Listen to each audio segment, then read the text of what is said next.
The apostles went out knowing they're going to die, knowing that they're going to die. The worst thing that we're talking about is that you lose a job because someone doesn't like the fact that you're Catholic. But the risk is actually just someone else thinking you're stupid. That's the maximum risk that most of us encounter. They think that I'm weird or dumb. That's your biggest risk. Are you serious? If we get to the pearly gates and he goes, what did you risk in order to really to really do what I asked you to do? They were going to call me dumb. No, that's not okay. We are all capable of being more courageous than folding because someone thinks less of us.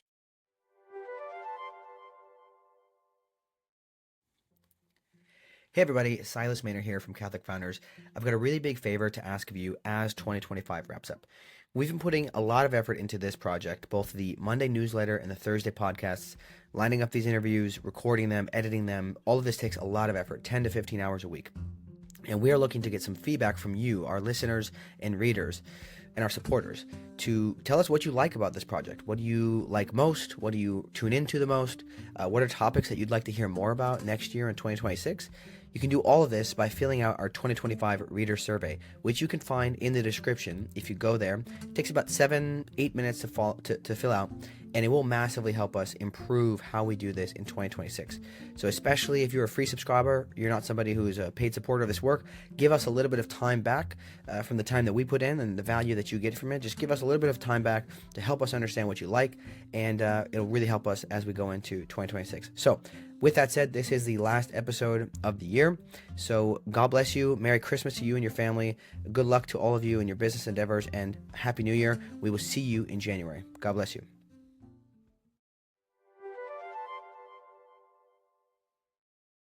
Hey everybody, welcome back to the Catholic Founders Podcast, where our goal is to create an army of Catholic entrepreneurs who will use their businesses to carry out God's will in the world and to reinsert God into the culture. Today, I have the pleasure of speaking with Jeff Carron.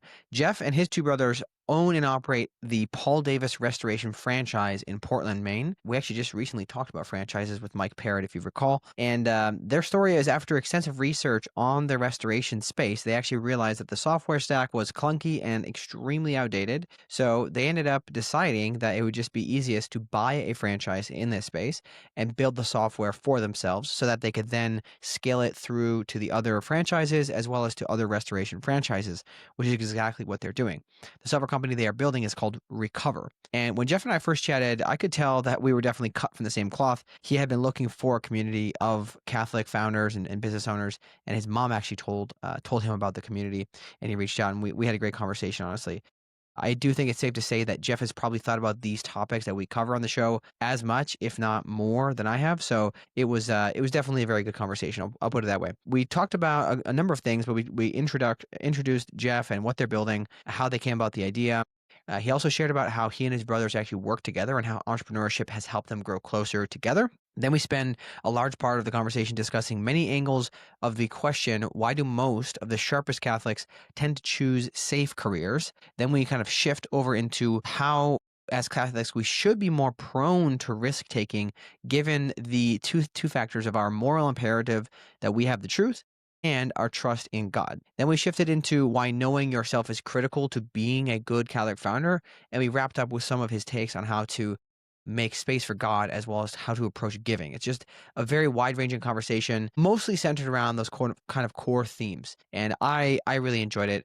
We only actually covered 2 of the pre-planned topics that I had set out, so if you'd like to have him back on again, let me know. I personally would really, I think it would be great to have back on, but I would love to hear your thoughts. Before we do start the show, shout out to our sponsors, Verso Jobs. If you need to hire mission-aligned talent, go to them. And Paraclete VA. If you're looking to hire offshore talent, but you want to make sure that they're Catholic, reach out to Paraclete VA. All the links for that are in the description. And if you resonate with the content that we put out each week, consider becoming a paid supporter of this Substack. By doing so, you'll get access to the Catholic Founders Guild, all of our paid content, and all the perks that come with it. There's many of those. You can learn more about that in the introduction by CatholicFounders.com. Just go to the main page of the Substack and you'll see more about what we're doing. All right, without any further delay, enjoy the show. All right, Jeff, welcome to the pod. How you doing today? I'm well. Thanks for having me. Yeah, absolutely. Thanks for coming on, man. We're recording this the Saturday after Thanksgiving, so I hope you're well recovered from potentially eating a little too much. I'm only showing the top half of my body because the bottom half is digesting. Exactly, man. Yeah, I appreciate you doing this. We've got a lot of things that we can talk about today. You've got some very interesting takes on a number of things, but I guess before we get into it too much, tell us a little bit about who you are and what you're working on today, what you're building. Yeah, sure. So I have a couple of things that are going on in my life, but they're connected. So I'm the owner and the operator of the Paul Davis, which is the restoration franchise in Portland, Maine. And as an outgrowth of that, I am the founder of Recover, which is the software that my two brothers and I have built to replace the stack of products that the Paul Davis network is mandated to use. One of the primary reasons that we got into restoration was because we saw a gap in the way that those franchises were operating, mostly because of the inefficiencies that came from using 5 or 6 disparate softwares in order to accomplish one job. So we thought there would be no better way to build something for a group of people than to become one of those people in that group. Yeah, so in general, just to make sure I got that right. So you guys saw that there was an issue in this industry and you said, "Hey, why don't we actually just go buy into one of these franchises? And then once we understand all the problems intimately, we can build our own software to serve our needs, and hopefully we can sell this to other people in the same bucket." Is that the right idea? That's correct. Yeah. And it sounds like you did this all very premeditated, right? Like you thought about that ahead of time. That was the plan. It wasn't just an afterthought, which I find really fascinating about your story, because a lot of the time you hear about these types of things happening after somebody has been in the space and they're just frustrated by the lack of efficiency, and then they build something. But in this case, you obviously did it the other way around, where you saw the inefficiencies and let's just go in and kind of like a Trojan horse our way into this. 2 years ago, my brothers and I were very interested in how software was going to be changing what I think is the last frontier, which is the services, the trades, the infrastructure. And so, after doing some research, a significant amount, and having a great number of conversations, the industry that stuck out like a sore thumb was restoration, because it was incredibly complicated and yet wildly underdocumented. And there were only a handful of legacy players that were very clearly not servicing the market in a way that was satisfactory to the participants. So I actually called up one of the Paul Davises. We were living in St. Louis at the time. I called up the Paul Davis in St. Louis and I said, "Can I come and work for you for whatever you pay a regular technician? But this is my interest. I'm interested in potentially buying one of these businesses. I want to understand how it works inside and out." And they were very gracious. They put me in immediately and they said, "Well, you can do a little project management, you can do some of the restoration technician work, you can work alongside the estimators, you can work with the salespeople, we have no problem giving you a holistic understanding." And it was within 2 weeks that I understood how much of a Sisyphean task it was to run these businesses. You are constantly pushing the rock up the hill because of the fact that the tools that you were using were so dull and they were so Hmm. fragmented. So we went through. It was an extensive process. It was probably like a 3 to 6 month process of actually becoming a franchisee. You have to Hmm. call the board. You have to go down to the corporate headquarters and do a team interview. You have to go through the financing process. It's not sign a piece of paper, give 100 grand, and you're done. It was Hmm. challenge. You go Hmm. for 8 weeks to what is called Paul Davis University, which is a hosted seminar style educational semester, basically, where you are introduced to a number of members of the team, both corporate and individual franchisees, so that you can understand the best way that they recommend you run your Paul Davis. That was really what broke it open for us, where we knew that the structure was there and the coordination efforts were there to support building a tool set that was able to be distributed throughout a network. Paul Davis has 300 and something offices. ServPro, the competitors, thousands, Service Masters in the hundreds. The industry does just over $40 billion a year of managed repair. And these are very structured organizations, but the tooling that they use is way behind the quality of the work that was being done. So that was what we decided to pursue full time after we got into the actual process of operating our Paul Davis.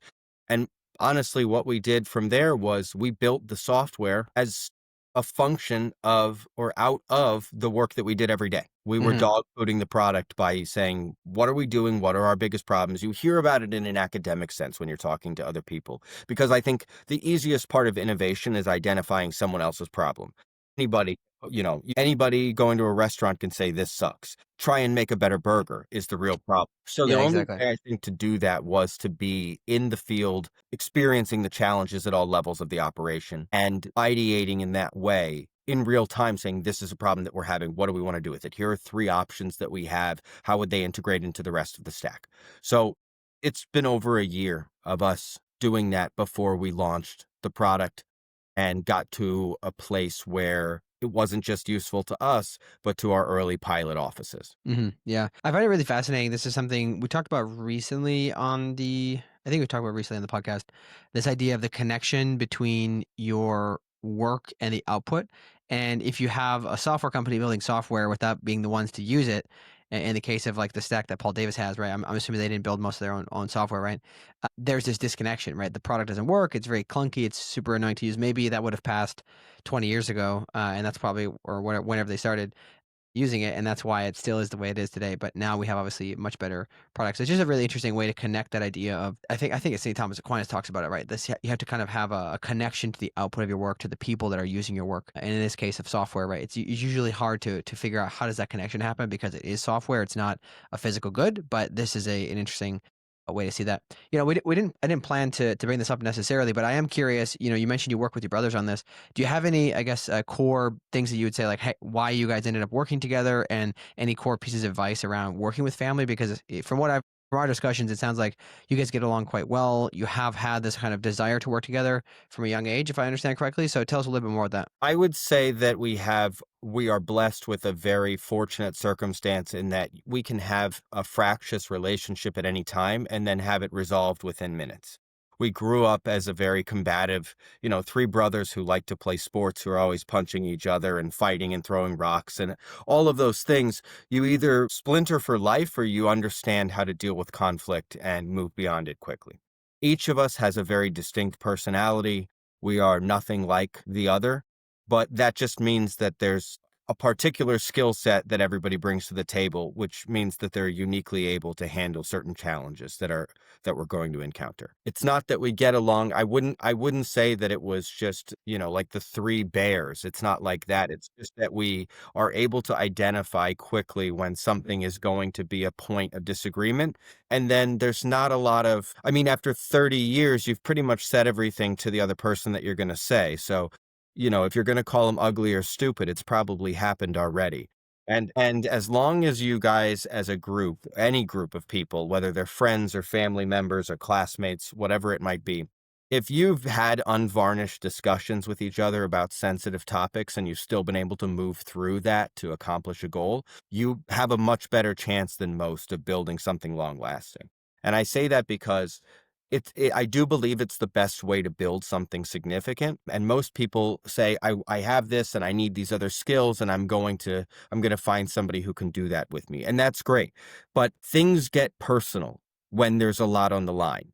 It's just like any championship team. There's never a season that goes by where they're like, well, how are you feeling about this? Did I really go too far? It's just not that way. It's a highly competitive, risk laden endeavor. So people's feelings are going to get hurt and it's going to be raw.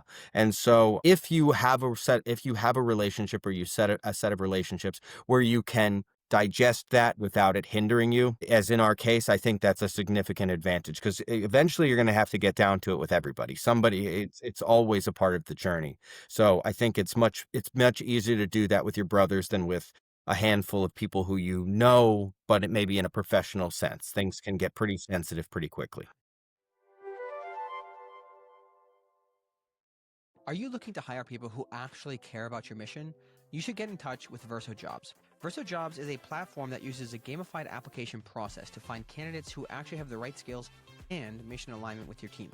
Joe and the team at Verso Jobs first understand your needs, then they go out and they headhunt the best candidates and present you with highly aligned profiles in very short order, oftentimes turning around profiles within a few days or a week. They also won't break the bank, so whether you're hiring for your startup, school, parish, or nonprofit, Verso makes it easy to find mission-aligned talent ready to build the kingdom. Visit versojobs.com to get started. That's Verso, VERSO jobs.com. To the heights.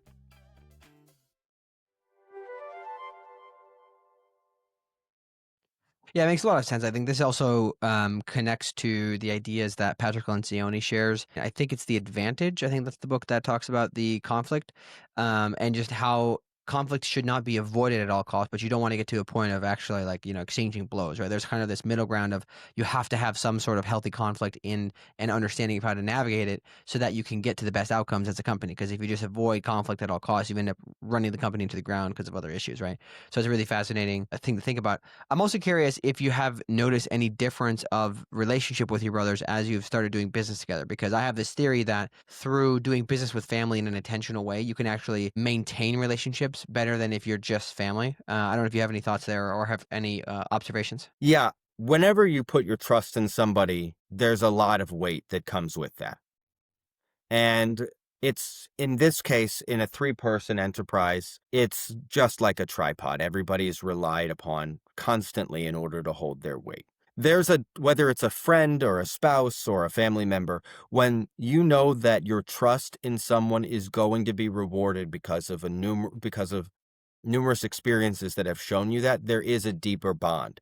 And it supersedes a lot of the superficial bonds that we have. You see people at Thanksgiving, and you might have known your aunt or your cousin your whole life, but you've never had to really probably rely on them to be able to complete something difficult or to have your back or to stay up through the night to meet a deadline or to pick you up at the airport it's in a different way. So it's the same thing to me as brothers are forged in battle is really something that stuck out to me. You see the guys who have gone to war together and they come back much closer than any blood relative that they have. And it's because of the fact that if you are in the foxhole with someone when the chips are down and you come out the other side together, there's not a lot that's going to be able to break that relationship. I think it's a foundational element of a strong relationship to have gone through strife together. This mirrors a lot the experience I've had personally with doing some longer pilgrimages in upstate New York, where it's like you see these people once a year, but you end up walking like 65, 70 miles in a weekend with them. Hmm. And it's very challenging. You're doing it because you're doing it, as a religious pilgrimage for Christ. So it connects you in a certain way that you don't. And it also connects you to Christ and his passion in a certain way. I think that we oftentimes forget that this is actually also a part of business, right? That we can have a certain type of bond with the people that we build businesses together with. And if we do it intentionally, it can also be more than just a natural bond. It can also be a spiritual, religious related bond, right? Because we recognize that we're bringing Christ into this as well, just like into any like into a marriage or into a pilgrimage, for Hmm. example, right?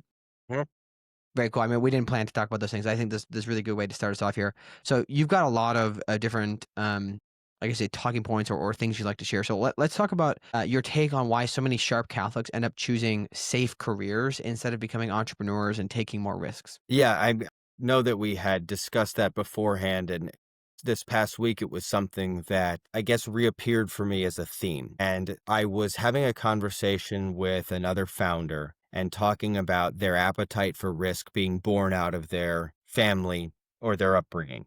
The father was in business for himself, the brother was in business for himself, and this gentleman was as well. And it was in the lineage, it was in the blood. And when you compare that to a lot of the relations that are between Catholics, for them, I can't say I'm generalizing. I haven't met every single Catholic, obviously. I grew up in the Northeast, in Connecticut.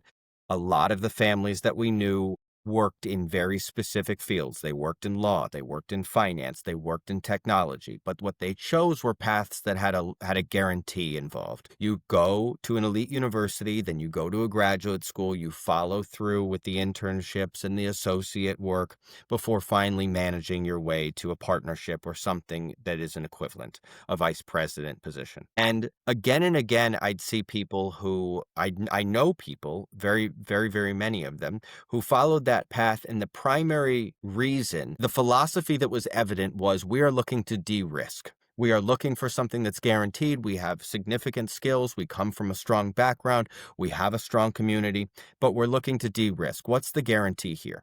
And that struck me because there are other ethnic or religious groups who emphasize quite the opposite. They are maniacally or very fanatically focused on saying how sizable of an impact we can we make? Because they look at themselves as a group, not necessarily as an individual. They say, if we as individuals take big swings, then there's a sense of community where when that individual takes a big swing and misses, their talent is recycled into something else. They're remeshed with the community, and then they are adding to something else that's a big endeavor. Whereas the individualism that's present in many Catholic families and in the lives of many high achievers who are Catholic is that we are looking to minimize the downside. There's a quote from Kamath, I can't pronounce his last name. It's got 65 letters in it, but he was the early vice president of growth at Facebook, and now he's in the, Oh, Chamath Palihapitiya, yeah. well, there we go.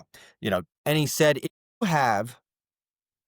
you have a moral position or an ethical position, but in our case, a moral position, you have a moral imperative to get it out into the world. And the way that you do that is through acquisition and maintenance of capital.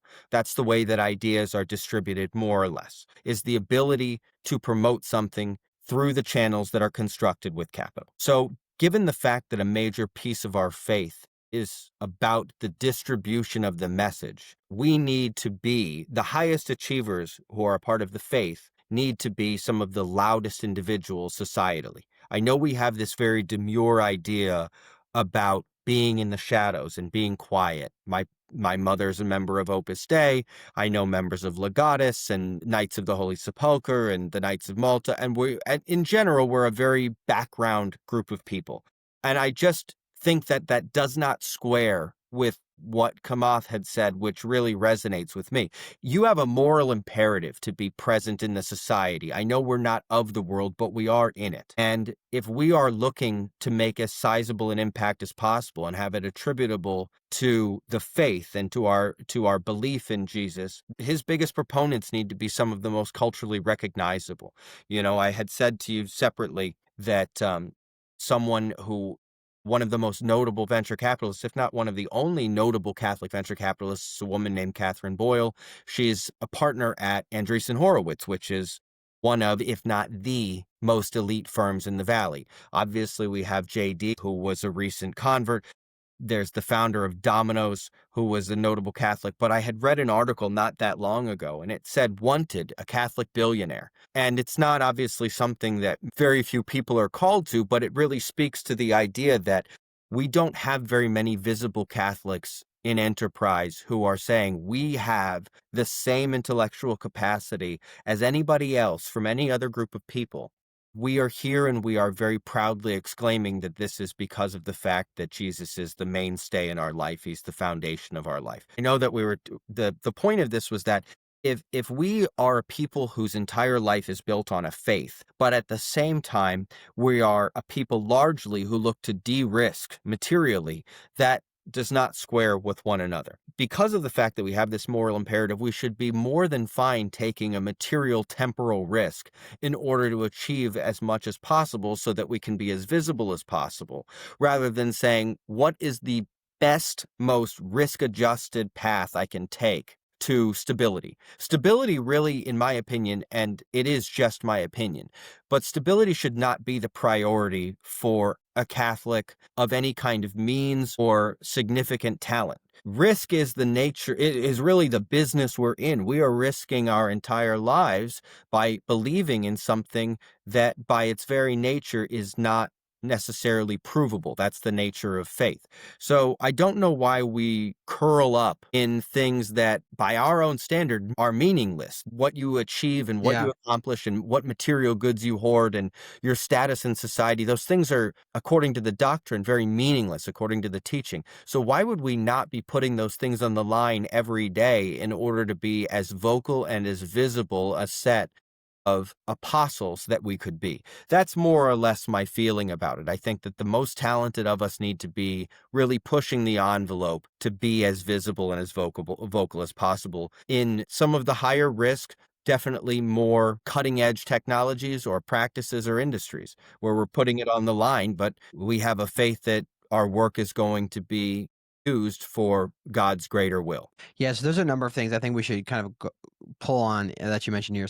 I just want to try to make sure I recap, and I think you did a great job of actually pulling this thing all together. So we'll start with this idea that why the first part of the question is, why do Catholics choose a safe route? It seems like in general, from your experience, and I've seen this as well from a lot of people in the Northeast, and even it's in a different way in the Midwest too, but it's a little different. I could explain if you want, but this idea that we pursue, or they tend to pursue, safer routes because they come from a position of safety, and they have good families, they have this, and it seems kind of counterintuitive that even though they have a stable basis, that they would not take risks. And I don't know, do you have any commentary on why you think that connection is, even though despite having a solid family life and a solid upbringing, financially speaking, that they still choose not to take risks when they actually have more ability to take risks? Yeah, I think it's reputational. I think it's fear-based. Most of us are very willing to go to mass on Sunday and to go to confession, but it's just like anything else being in the public square.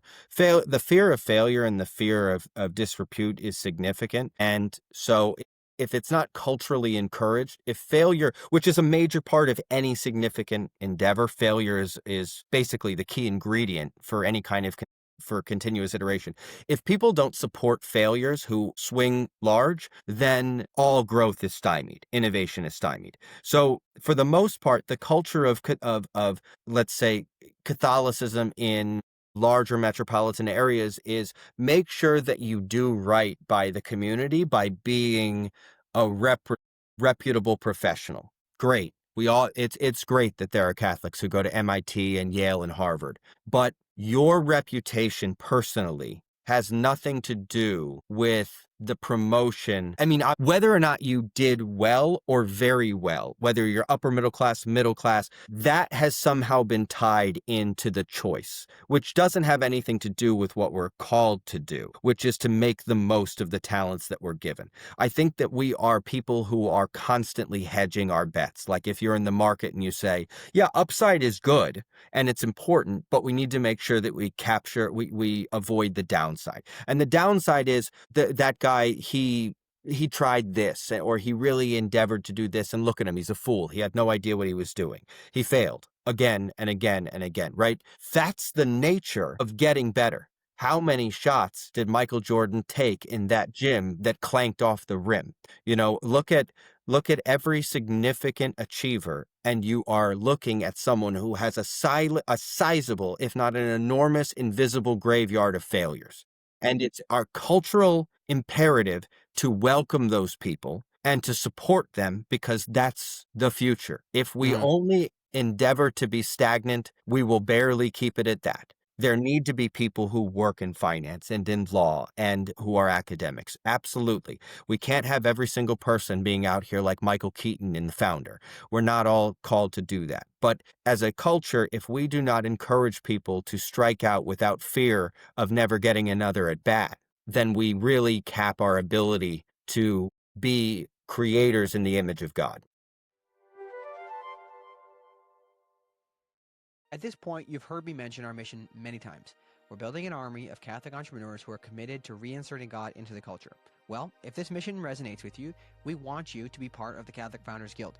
You can think of this as kind of an association of Catholic business owners who share the same mission and who take this idea of bringing back God into the culture actually very seriously.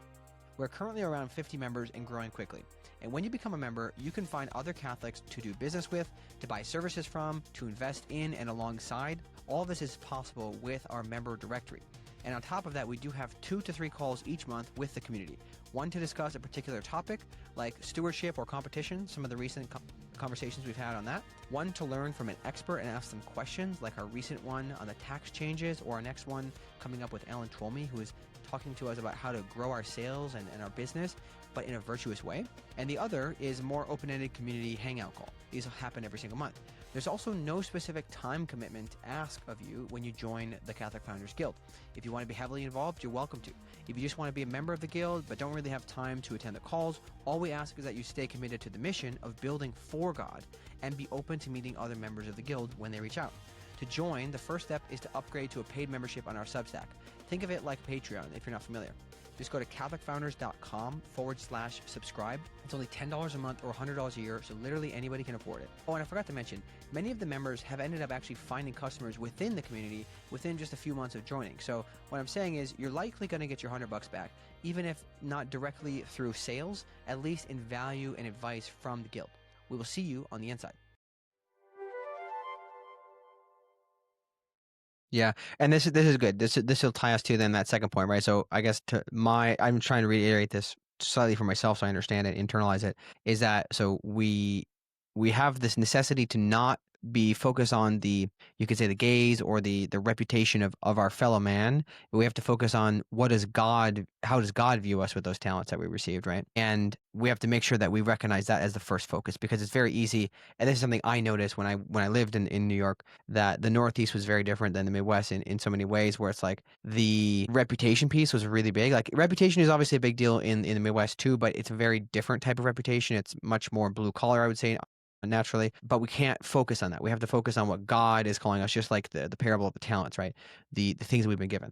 So then the second part that you mentioned in your kind of your first monologue would be then why we should become more risk tolerant, because if we going back to your point with Chamath, like if we have a moral imperative, if we are the apostles, right, and we receive our confirmation, we receive the Holy Spirit, and we understand the faith, if we truly understand the faith, how could we not take action, right? Once they were empowered with the Holy Spirit, they went out and they took action. All of them, except for John, were martyred, right? So why aren't we doing that, right? And that's your second point there. Anything else you'd want to add to that about the going out and the risk taking from the faith perspective? That's a great point. I'm glad you brought that up, because those are the models for our behavior. And it can be in an academic sense, it can be in a familial or social sense, it can be commercial. It's that you are out and you are spreading the word. And how many times do we see ourselves gathered in a huddle, more or less, like penguins keeping warm, trying to not let the world in rather than going to change the world? And I don't mean that in that we need to be missionaries who are going to Shenzhen in order to try and convert factory workers. That's not what I'm saying. The value for us, I think, is going to be in distributing the message through the humanity and the significant talent of the humanity within the Catholic Church. If we are huddled and afraid, because this is the other thing that was when Chamath said there's a moral imperative, this is not an abundance mentality kind of a situation. This is actually a zero-sum game. Because if you think about salvation as if you were a private equity firm, you think about soul. I mean, seriously, though, you think about souls captured versus souls lost. And souls captured versus souls lost depends on two levers, one of which is the availability of the message to the people, and number two is the convincing, how effective is the sale. And that's where you come into the competition, because this is not something that people are just waiting for us to arrive on their doorstep. There are countless messages that are being distributed to people every day that we disagree with vehemently, fundamentally. That means that every day that we are not acting, there are more souls that are continuously being polluted with information and ideals that we believe to be counterproductive. If not, and counterproductive is a very light way of saying damning. That means that there is not just well, doesn't that sound nice? I'd like to get down to the turkey drive to make sure that somebody has a Thanksgiving turkey. That's not the same thing. What we're talking about is that if we are not on a global level present in the discussions that are being had about how policy is shaped,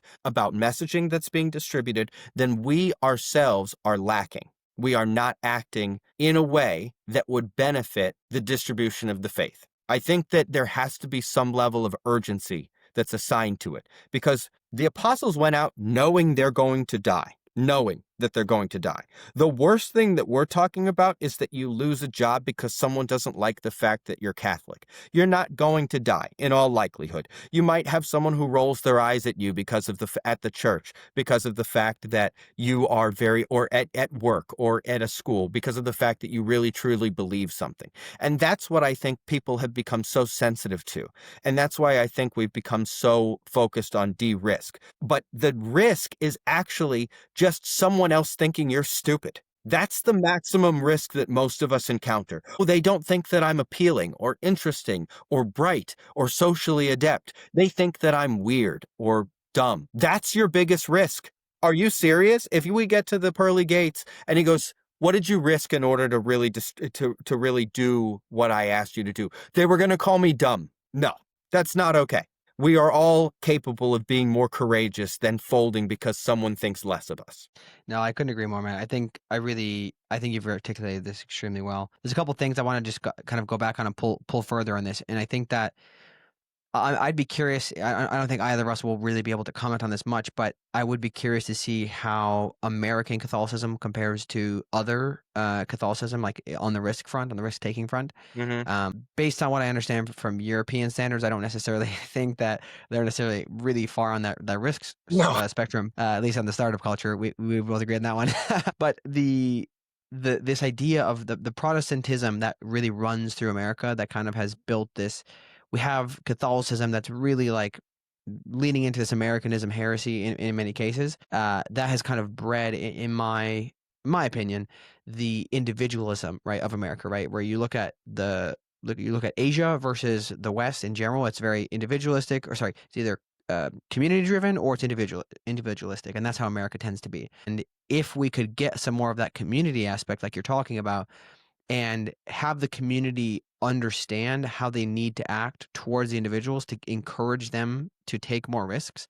So, and then say, hey, like if you fail, like you can come back and we'll help you out. Like we're going to be here for each other, because we don't have that sense of community where it is really keeping up with the Joneses and keeping up appearances. We can never appear to have failed, even appear to have failed, by the way, because real failure is like, I don't think anybody really fails. Like a lot of, this will be coming out at some point. I did an episode talking about how to launch your business, how to decide when it's time to start, and mentally walking through that process of realizing like what are the actual negative consequences. And as you walked us through just now, like it's usually nothing, right? There's very, very few true negative consequences. Even if you're married with kids, right? Like maybe you have to move in with your family. That's really embarrassing, but at the same time, it's not like you can't do it again. So I appreciate that. The other thing I wanted to touch on is that this idea of the potential. I don't remember exactly how I was going to tie this together, but I do think of the fact of St. Peter. Like St. Peter, if you think about before Jesus ascended to heaven and the Holy Spirit came down, he's kind of a dingus in so many ways, right? He failed a lot. He denied Christ. Like he was very impulsive and sometimes like a coward, right? Once he allowed God to just move in him, he achieved way, way more than he could ever imagine, right? And this goes to that idea of risk. I guarantee you, he was not thinking, "Oh, I got to hedge my bets," right? He was going out there like it was all on the line type of situation. Mm-hmm. Yeah. Yeah. So I'm glad you brought that up. I was thinking about that actually not too long ago in a slightly different way, but I think it's relevant. Two things. One is that St. Peter is all of us. The fact that he is an imperfect person who really was a dingus is so representative of who we all are, because we're all being strong never feels good. It never feels good. It feels terrible because it's hard. You don't lift up weights or go through an emotional battle being like the whole time. It's not like an Eminem song and you're in the background just pumping you up. It's terrifying. It's frustrating. It's difficult. It feels bad. Doing something tough only feels good in hindsight. And most of the time, people have been fed the idea that, like, you're going to get a notification on your phone that you're doing the right thing. You never will. You never will. It's going to be shitty for a long time. It's going to be hard. And that's what St. Peter personifies. The fact that a flawed person finds his salvation through God's influence in his life. And he doesn't go through it easily. It's not like he gets to walk on the water again or the Red Sea is split for him. Those are very obvious things that are clearly God's intervention. It's the little thing that gets you up at 7 a.m. that says, get up, you have to go again. You have to. Those are the things, and I love St. Peter as an example because of the fact that he's so distinctly human. You know, in the Passion of the Cross, he actually, the Passion of the Christ, the movie, he actually looks very pitiful in many regards. I mean, the presentation of him is as of someone who is petrified for his life, which is all of us. And I think we need to continue to maintain that context of we're not being crucified today. I mean, I can't speak for every Catholic in the world. There are obviously many of us who are in gruesome situations. But for Joe and Andy and Jeff and Silas going to their work, standing up for something is never going to lead to crucifixion, which is what we were just talking about. But the other thing that I think is so important about what you had just said is that when you are hedging your bets, most of what you're doing is you're silencing a fear or you're silencing doubt. And so I was thinking about this the other day when I was asking myself, when am I going to be satisfied with what we're doing?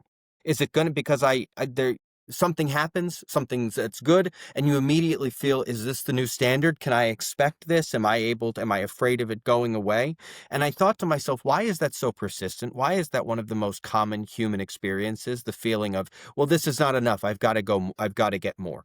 And I think that that's an emptiness that exists in all of us. That's actually the temple for us. It's this emptiness that's supposed to remain there for the Holy Spirit to fill. I'm also sober, and that's something that is a big part of my sobriety in the exact same way. When I was drinking or when I was doing anything, basically that same space existed. And what I wanted to do was guarantee that it was going to be filled up, because it's a time and a place within you that's very quiet and it's left for contemplation. And most of the time we fill that up because we don't like the emptiness. It's irritating, it's itchy, it chafes, because that emptiness, it's present, we can feel it. And so for me, when I would drink, I'd say, oh, I want to make sure that that's filled up. I want to know what the rest of my night's going to be. I want to know that that quiet area has something in it. And the most difficult challenge for me, and I assume that for others it's something similar, is to be able to leave that space without any plans for it, for God to come into our life. And it goes back to hedging our bets, because we are looking to minimize that space being empty. We want to minimize the downside. We don't want to leave anything to chance. But our whole lives as Catholics are based on leaving it to something that we can't quantify. It's God. We have to put ourselves in his hands. And I think on a daily basis, leaving that little space to avoid hedging our bet is a continuous sacrifice in his name. Hey there, quick interruption. If your business is growing and you're looking for support, reach out to us today. My executive assistant, Karen, and I are helping virtual assistants in the Philippines get jobs with Catholic businesses, and we're calling it Paraclete VA. This is an opportunity for you to get strong support without breaking the bank financially. Doing this also helps Catholic VAs in the Philippines and other places get better jobs with employers that won't ask them to compromise their morals, something that, frequently happens more often than you'd like to know. Reach out with what you're looking for at dearcfpod@gmail.com, and we will find some top folks with the skills that you need. We'll present them to you, and if you hire somebody, you pay us a fee of $500, then $500 if you're still happy with them after 30 days in. Please note, we are not an employer of record, so we are not the ones paying them. You will be paying them as a contractor. We can help you facilitate best practices there, but we are not the employer. You will still be paying them directly. If this is something of interest to you, reach out today. Again, dearcfpod@gmail.com with a little bit about what you're looking for, and change the life of a family today. All right, back to the show. Yeah, I very much agree. I think this idea of control, I mean, especially as entrepreneurs, there's so many situations where we can exhibit control. I think that's part of the reason many of us start entrepreneurship anyways. Like, we don't want to work for somebody else.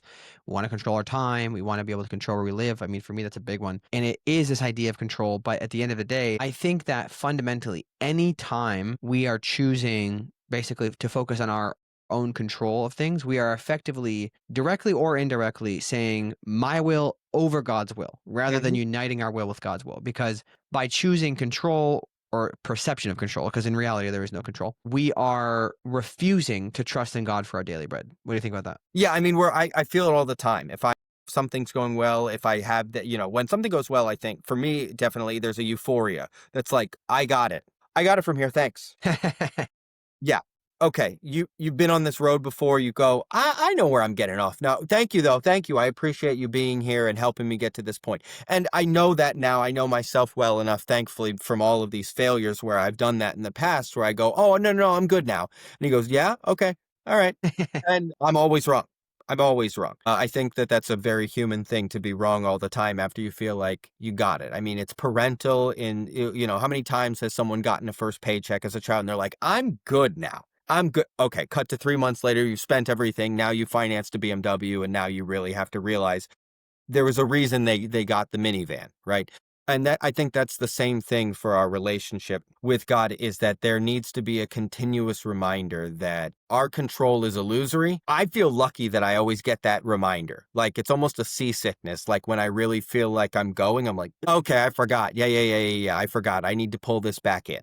I need to pull it back in. But it's so common for us to get a little momentum and to be like, I'm good now. I'm good now. Yeah. It No, has. I totally agree with that. I think it's very challenging. I think the one benefit though, if you flip it correctly, if you understand it, is that you can use the entrepreneur journey Mm-hmm. to be a sort of like a constant like red flag like reminder that hey Yeah. this is not up to Yeah. you, that God is there. But it's very easy to go the other way too and be like, oh no, look at all the success I have, this is mine. And then you might turn to God when things go south, because inevitably they tend to go south at some point, right? Whether it's like complete failure or just some small dip in things, right? Or even you just go the whole time, you're successful the whole time. I mean, look, Dick Cheney just died. According to his temporal goals, things went pretty well for him. He got everything, but you know that the bill is due at some point. The bill is always due for the meal that you eat. And if you can't afford that bill, it's gonna come due. And you're gonna, I'd bet a lot of money that Mr. Cheney, in those waning moments, as it has been the case for a lot of people, have thought, this might not have been worth it. Mm-hmm. It's in Yeah. the frailty of our humanity that the echo of our action is most loud. Yeah. Well, one other thing I want to tie to this too, and I just somebody I forget who exactly shared this idea with me, but when we want to achieve things like fitness goals or like Mhm. giving up sugar, whatever it is, right? Yeah. I love this, yeah. A lot of times, I don't know if we're going the same direction. We'll see, but a lot of times we want to do it for ourselves, and we're thinking about it from our own perspective. Like, I want to achieve these goals, but somebody pointed out to me that you can effectively ask to unite the challenge of doing that with Christ's sufferings, so that you're actually doing it for Christ rather than doing it for your own needs. So if we go back to the beginning of this discussion, when you talk about we have a moral imperative to share the gospel, and again, doesn't necessarily mean preaching on the streets, right? It does mean living the life though. And living the life is not just about going to church every day or like going to daily mass, praying the rosary. That's not what truly living the life means. Living life means that plus going all the way down to this idea of putting your trust in God and saying, I relinquish control to everything and I Mhm, want to become your instrument. mhm. And if that is the case, we would take more risks, right? I'm not saying that everybody's going to be called to just go start a venture Right, backed right. startup and put their family at risk, but we can take calculated risks or risks that make sense based on what's been put in front of us, right? These things that the circumstances of our life that God has put us in, we need to be attentive to those things around us and say, what is God calling me to in this situation? Rather than saying like, I want to create up some harebrained idea that nobody understands. Like maybe that makes sense. Maybe that's for you. But generally speaking, if we can recognize this, that we have a decision to make, which is, will I fully trust in God for my daily provisions? And if I'm going to live that, I'm going to unite this fear or this challenge that I'm about to go through with Mhm. Christ, because I'm doing it for Christ because of the moral imperative. Yeah, so I was thinking you were going a slightly different way, but this was what you said is really profound. Because how many times do we find ourselves asking, well, faced with something, like you said, it doesn't have to be a venture scale. It could be learning how to play the tuba. And you go, "Oh, I've always wanted to, but like, what's the point? I'm 38 or whatever you are, it's too late. What am I gonna do? I'm never gonna be a professional tuba player." It's actually that gives you the reason. I'm going to think about that actually in the near future as I decide if I'm deciding I want to do something, but I want to know what it benefits me. Well, it benefits me actually just because of the fact that it glorifies God in that I used the talent that I had. It doesn't need to have a material or commercial end goal.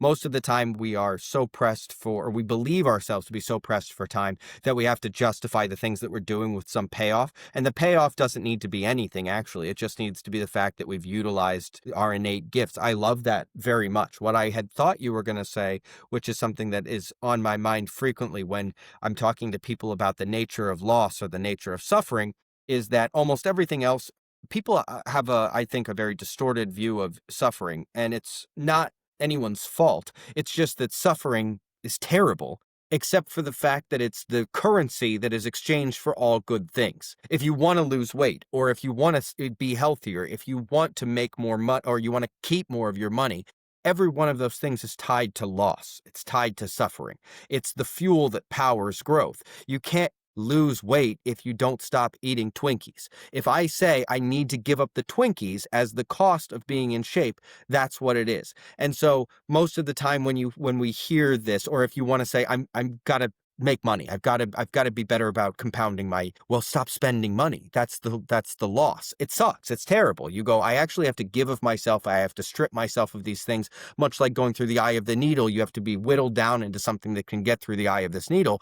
All of that has to do with loss. And the reason I bring that up, this is a tangent, but I do love to think about this and talk about this. It's that most of the time when we are discussing the faith with people, they go, suffering has no place in the universe of a benevolent God. It has no place in an omniscient, right? Suffering is the currency. It really is everything. It has nothing to do with whether or not God's asking you to, he's not being like, haha, you have to give this up. No, it's the nature of transformation, of transfiguration. It is removal of excess that gets to the beauty of the core product. And so this is something, going back to what you just said, that's a great way of contextualizing anything that you endeavor to do, whether it's as small as eating a little bit more healthy, whether it's taking up watercolors, anything. It's about the fact that the loss is always, the struggle or the setback or the doubt is always going to be beautiful in the name of the Lord, because of the fact that it is the currency you pay to be more like him. Sacrifice is always going to be something that is representative of the Lord's um, the Lord's challenge that he experienced here on earth. And so any time that we're doing that, we're getting much closer to him. Mhm. Yeah, I mean, if anybody can look at the way Jesus chose to redeem us through suffering specifically, and can think that this is, this is not for me. I don't understand. Like, this is a very Protestant idea that, hey, Jesus suffered, we don't have to suffer anymore. Right. It's just like, it doesn't make sense. Like, he literally chose, and he said, live by my example, like all these things, and he chose to go through the most gruesome pain and suffering more than pretty much anybody could ever imagine, right? I don't believe, I mean, we know that mystically speaking, there's even more pain than just the physical pain, right? Like all of the sins of the weight of the world. If he went through that, then we should lean into it as well. And it's also, there's a book, I'll reference it again. I think I mentioned this recently in one of the posts about on Thanksgiving, but what I recently referenced is this book, Uniformity with God's Will by St. Alphonsus Liguori.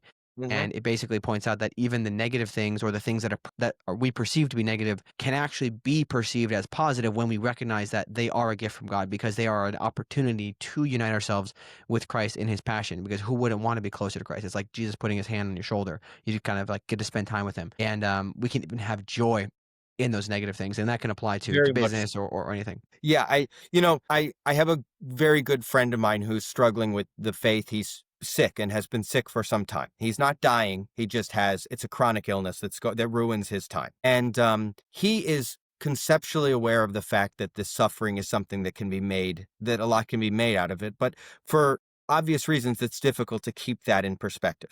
And what I was taught when was discussing with him the other day was the dimensionality of our understanding. Okay, so if you took a dog, I think that there's a slight similarity to it. If you took a dog might have a one-dimensional understanding of existence. I'd like the food.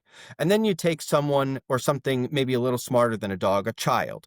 A child has a two-dimensional understanding. I want food and I want love, and I can start to piece together these things. And then you take someone with an adult brain that's been developed, you have a three-dimensional understanding of the world. There are motivations, there are desires, there are all of these things, and they all play into the decisions that you make. And this is the same for our perspective on suffering. We're looking at it from a one-dimensional understanding, and God's looking at it from the fifth or the sixth dimension of the measurement. And so if we continuously try and anthropomorphize God to say, why doesn't he see it my way? Well, no, we're looking at it the same way that the dog would look at us when we said, no, you can't have 6 bones, you're going to choke to death. And so much of what we think is like God being there and saying, no, I don't want you to have this. That's not what's occurring. And we struggle every day to look at it beyond that. I was actually going back to the individual versus the collectivism thing. I was thinking about, basically the fact that sometimes there's an economy of suffering, and that somebody's suffering benefits another person. And and tying in the dimensional thing, I really think that we are individual thinkers because we are single souls that are a part of a blanket, like a thread that's a part of a blanket, but we're unable to escape our individualism because of the fact that we have physical constraints. But God is able to look at us as an individual and as a collective. He's the weaver. He's taking the thread, and he can recognize the value of the thread while also recognizing the context that the thread is in, which is the blanket. And we as people are not able to do that for the most part. I haven't met anybody yet. Maybe somebody's been meditating a lot longer than I have. But for the most part, we're the thread and we are a part of a blanket. And we think God has to say to us, I've chosen. You're either the thread or the blanket. No, he's able to see us as both, the component and the individual and the whole. So when we look at this suffering, I think are benefited greatly. And so many people talk about this in the form of gratitude being the guiding light to your serenity, your internal serenity. But you're really just saying, I'm the thread and there's value in me as the thread. I'm a beautiful thread, but I'm a part of this fabric of society, a fabric of humanity. And that is probably that's the thing that has given me the most internal peace, is to recognize that my position, especially my very temporary position, is something that's attributable to God's one decision. Like, okay, I'm just I'm getting the raw end of the deal here, rather than seeing myself as a part of the ecosystem. Hey everyone, as you can tell, Jeff and I really enjoyed this conversation and we had a lot to say, both of us. As a result, we ended up going about 15 minutes over the allotted time. So the full raw file is 1 hour and 15 minutes. If you would like to get the last 15 or 20 minutes of this episode, you will need to upgrade to a paid subscription. Doing this also gets you access to the Catholic Founders Guild, of which Jeff is actually a member, along with about 50 others. And the rest of the conversation primarily covers how to make space for God and how putting things in the right order, aka prayer, will always work out for you. And then also his take on giving and the works of mercy. To be honest, if we didn't have other commitments, we probably would have ended up talking for about 3 hours. But if you would like to hear the rest of the episode, you go to catholicfounders.com/subscribe and choose any paid tier. It's $10 a month or $100 a year. If you're listening on your favorite podcast player, you can go to catholicfounders.com/subscribe on any browser. If you do it on your phone, Apple charges you a little extra just so that the creators still get paid. I'd recommend doing it on your browser. And if you're just listening or watching on Substack, you can do it right here in Substack. Again, it's only $10 a month or $100 a year. With that, we hope to see you on the other side and in the Catholic Founders Guild.